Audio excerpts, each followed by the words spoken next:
Ask yourself, is this the right way to go? Is this the right way that Kenyans are losing their lives? Is this the right way that you can lead this country? I don't have much to say. I'm weeping as a mother. I'm mourning as a mother, seeing just poor people, the lives of the Luos, you know. And when I was looking through the names, Akinyo, Mondi, and all that, and I'm asking myself, where is Kenya heading to? Mr. President, we are mourning. We are mourning.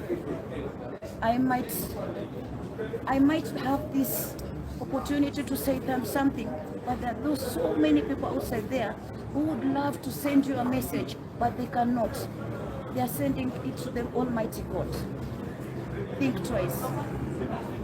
Okay, one last question. Do you think police use excess force against protesters? Yeah, the police use excess force. You could witness it. And I'm wondering, why are they congratulated?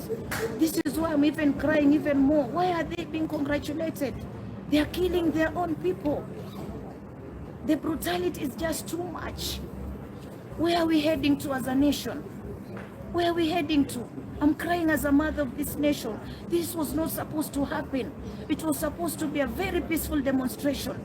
You could have just waited and received their petition and listened to what they want. That was just enough. If you act upon it, if you don't act upon it, that was upon you to decide. But not killing them. You should not have sent the men in uniform to kill our people. Your